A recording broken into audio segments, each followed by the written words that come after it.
Hello friends, मैं advocate Vinod Sharma अपने channel कानून और आम आदमी में आपका एक बार फिर हार्दिक स्वागत करता हूं। दोस्तों, आज की इस वीडियो में हम बात करेंगे कि तलाक के केस में एक पार्टी का क्रॉस एग्जामिनेशन अगर हो जाता है तो क्या उसके बाद क्रॉस एग्जामिनेशन के बाद दूसरी पार्टी फ्रेश डॉक्यूमेंट्स सबमिट करने की इजाज़त मांग सकती है, क्या वो परमिजिबल है। तो दोस्तों, ऐसा ही एक केस माननीय दिल्ली हाई कोर्ट के सामने आया, जहां पर पति ने फैमिली कोर्ट के फैसले के खिलाफ अपील दायर की थी और ये कहा था कि जो उनका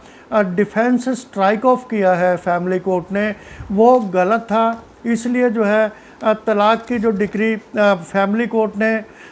पास की थी उसको सेट असाइड किया जाए और उनके जो है अपील को अलाउ किया जाए। तो दोस्तों, मैं पूरा केस और पूरे फैक्ट्स आपको इस वीडियो में बताऊंगा। तो वीडियो शुरू करने से पहले हमेशा की तरह मेरी आपसे हम्बल रिक्वेस्ट कि आप मेरे चैनल को सब्सक्राइब करें और अगर आपको वीडियो इन्फॉर्मेशन अच्छी लगे तो उसको लाइक और शेयर करना मत भूलें। तो दोस्तों, केस का टाइटल है सुनील कुमार शर्मा वर्सेस प्रीति शर्मा। ये मैट्रिमोनियल अपील है फैमिली कोर्ट की। इसका नंबर है 116/2021 की है और इसके जो जजमेंट आई है वो 2 मई 2022 को आई है। और इसमें जो कोरम था माननीय दिल्ली हाई कोर्ट का honourable mister justice Vipin Sanghi and honourable mister justice Jasmeet Singh की बेंच ने यह जजमेंट दिया है। तो दोस्तों, इसमें जो मैं फैक्ट्स आपको बताऊं पहले कि जो प्लेंटिफ है और एपेलेंट और रेस्पोंडेंट की शादी जो है वो 1997 में हुई थी और out of that wedlock 2 daughters were born. 2 बेटियां जो है इस शादी से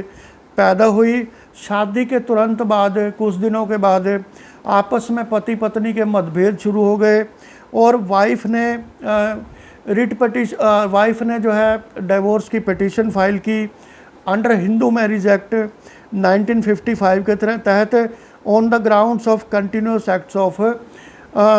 क्रुएल्टी, यानी कि क्रूरता के निरंतर क्रूरता के आधार को बनाकर जो है डिवोर्स की पिटीशन फाइल की गई। और फैमिली कोर्ट द्वारका ने सभी फैक्ट्स को मद्देनज़र रखते हुए पत्नी की जो पिटीशन थी उसको अलाउ किया और जो है तलाक की मंजूरी दे दी। तो इस फैसले के खिलाफ पति ने अपील फाइल की और उन्होंने जो सबमिशंस दी कि family court erred in striking out defence of the appellant, कि फैमिली कोर्ट ने गलती की है और उनका जो डिफेंस है वो स्ट्राइक ऑफ कर दिया, not allowing him to lead his defence evidence, और उनको अलाउ नहीं किया कि वो अपना डिफेंस एविडेंस कोर्ट में पेश कर सके and granted divorce by relying on allegations of wife. और जो एलिगेशंस वाइफ ने उस पिटीशन में लगाए थे उसके बेसिस पे माननीय फैमिली कोर्ट ने ये को जो डिवोर्स है वो ग्रांट कर दिया। तो दोस्तों, इसमें जो माननीय हाई कोर्ट की जो ऑब्जर्वेशंस आई हैं वो मैं आपके साथ शेयर करता हूँ कि माननीय कोर्ट ने कहा है कि that fresh documents can not be filed eight the time of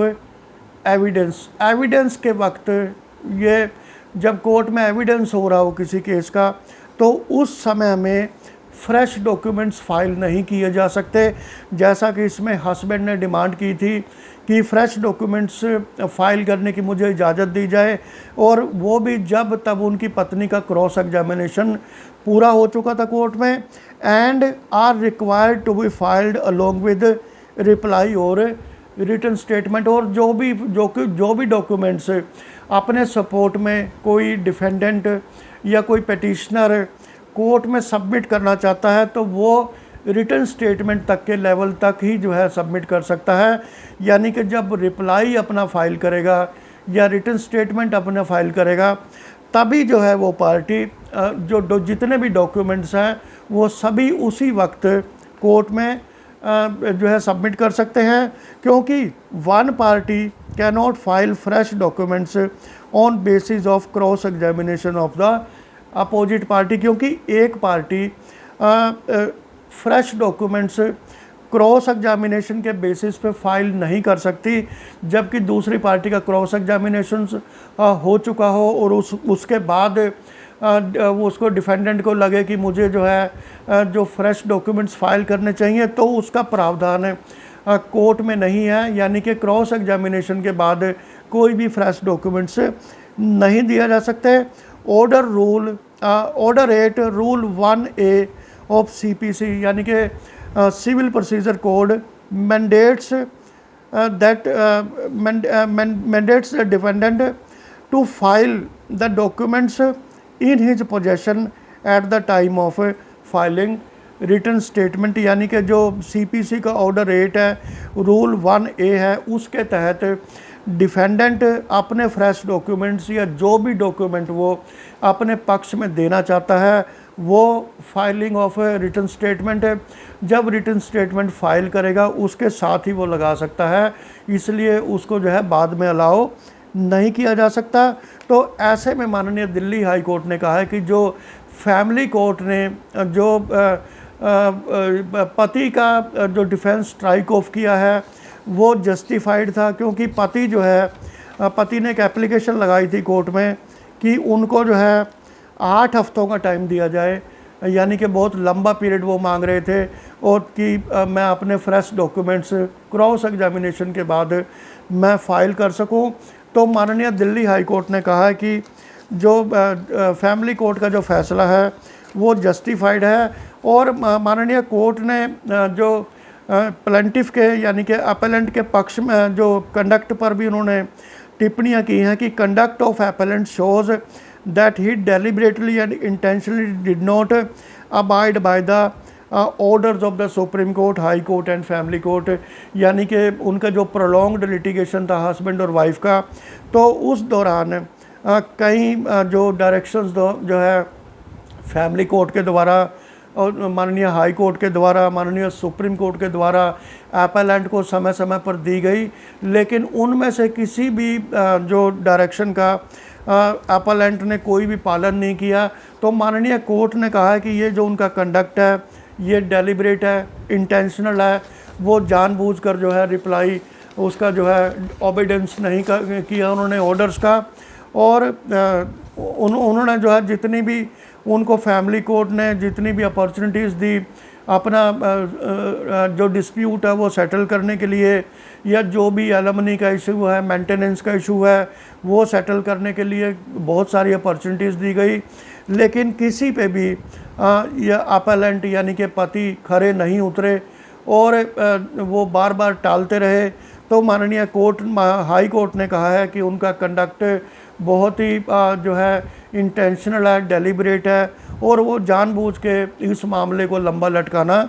चाहते। तो माननीय कोर्ट ने कहा कि family court was right in striking off the defence का नॉन पेमेंट ऑफ मेंटेनेंस, क्योंकि इन्होंने मेंटेनेंस भी की पेमेंट भी नहीं की डायरेक्शंस के बावजूद भी। तो माननीय हाई कोर्ट ने कहा है कि मेंटेनेंस के नॉन पेमेंट के बारे में जो के संबंध में जो फैमिली कोर्ट ने उनके डिफेंस को स्ट्राइक ऑफ किया है वो जस्टिफाइड है, राइट है, डिस्पाइट नंबर ऑफ अपॉर्चुनिटीज़। उनको बहुत सारी अपॉर्चुनिटीज़ दी गई कि वो मेंटेनेंस का पैसा जमा करें, अपने डॉक्यूमेंट सबमिट करें, रिटन स्टेटमेंट सबमिट करें। तो रिटन स्टेटमेंट वाट कंसीडर, तो उनकी रिटन स्टेटमेंट को कंसीडर किया गया। The appellant cross examined the respondent, और जो एपेलेंट ने रेस्पोंडेंट को क्रॉस एग्जामिन भी किया, यानी कि पत्नी को क्रॉस एग्जामिन भी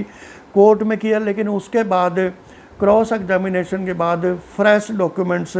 सबमिट करने की परमिशन नहीं दी जा सकती। हस्बैंड एंड वाइफ, तो माननीय हाई कोर्ट ने बहुत ही मार्मिक इसमें टिप्पणी की है कि husband and wife are two pillars of the family के हस्बैंड और वाइफ दो इम्पोर्टेंट पिलर्स होते हैं together they can deal with any situation. जब ये दोनों पिलर मिलते हैं, साथ होते हैं, तो तब वो किसी भी सिचुएशन से जूझ सकते हैं, उसका सामना कर सकते हैं। Balancing the family in all circumstances, और जो फैमिली को बैलेंस रखते हैं, चाहे स्थिति खराब हो या अच्छी हो, लेकिन फैमिली का बैलेंस फिर भी बना के रखते हैं। तो माननीय हाई कोर्ट ने इन टिप्पणियों के साथ जो एपेलेंट है यानी कि हस्बैंड है, उनकी पटिशन को डिसमिस कर दिया और जो डिवोर्स की डिक्री को उन्होंने